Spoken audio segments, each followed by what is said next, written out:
Welcome back, everyone, for another deep dive. Today, we are going to be looking at something that we all do probably every single day, but very few people actually master. Oh, yeah, I know what you mean. We're talking about listening, and we're going to be looking at this text, how to improve your listening skills. I think this text really digs deep into what it takes to truly understand and go beyond just hearing. I think we all think we're pretty good listeners. Yeah. I know I did. I always thought I was a pretty good listener. But you know what? I have a feeling that there's so much more to it than I realize. So tell me, what are we uncovering in this deep dive? Well, this is really fascinating.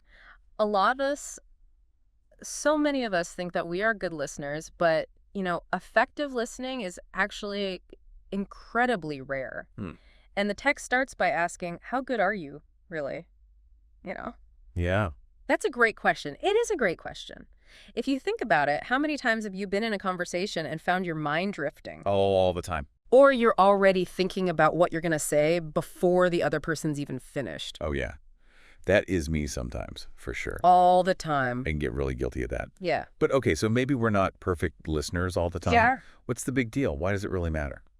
Well, one of the things that this text really emphasizes is how crucial effective listening is for our relationships, for building stronger relationships. Oh, okay. When somebody really listens to you, it makes you feel seen, it makes you feel valued, and that feeling of being understood is really at the foundation of any deep connection. And this is true in our personal lives and our professional lives. It really does make a big difference. Yeah, I see what you mean. It's not just about avoiding misunderstandings or, something like that, but it's also about building trust and connection. Absolutely. Okay. So beyond relationships, are there other benefits to being a good listener? Like, for instance, does this impact learning or Absolutely. even career success? Yeah, you've hit on a very important point. The text actually cites studies that have shown that people who are good listeners are perceived as more trustworthy, more intelligent, and more capable. Really? Wow. So there's something about being a good listener that just gives you this aura of competence. Interesting. I like that. So, okay, we've talked about why it matters. Now let's get practical. Okay, let's do it. What I really like is that the source really dives into specific techniques for how to become better listeners. And I think a good place to start is this idea of the difference between hearing versus listening. So can you elaborate on that for us? Sure. It's really important to understand this distinction between hearing and listening. Hearing is simply the physiological process of sound waves hitting your eardrum.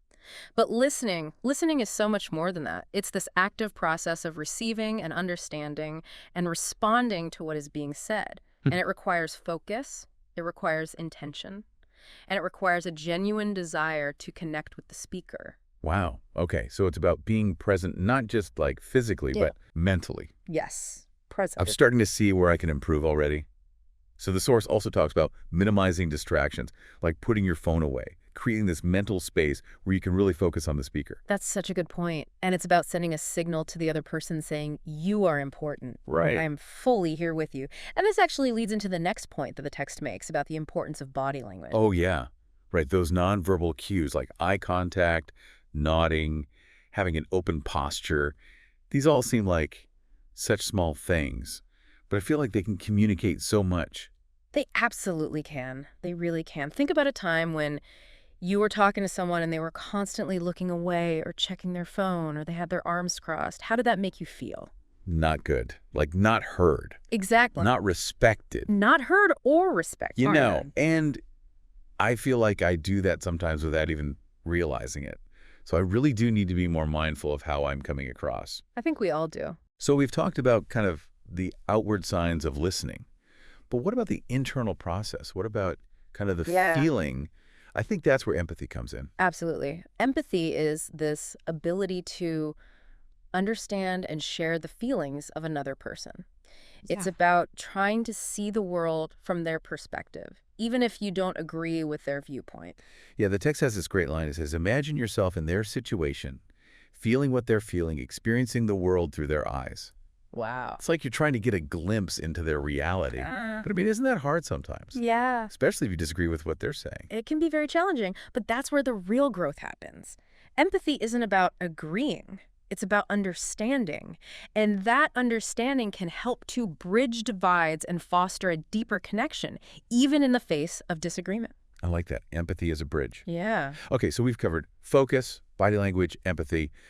The last technique that the source mentions is active engagement. So how does that take listening to the next level? So active engagement takes listening from being this passive activity to this dynamic exchange. It involves things like asking clarifying questions to make sure that you're understanding correctly. Okay. It means summarizing what you've heard, not to just check your comprehension, but also to show the speaker that you're really processing their words. Right. That makes a lot of sense. Yeah. The source also talks about reflecting the speaker's emotions, saying things like, it sounds like you're really frustrated by this, or you seem really excited about this opportunity. It's like you're acknowledging not just their words, but their feelings as well. Exactly. By reflecting their emotions, you're showing the speaker that you're attuned to their full experience. Right. Not just the surface level of their words. It can help them to feel heard and understood on a deeper level. Wow. Okay. This has been eye-opening. I am definitely going to be much more intentional about my listening from now on. And listeners, I want to challenge you to do the same. Pick one technique from today's deep dive and really try to apply it in your next conversation. As you do that, I want to leave you with this question.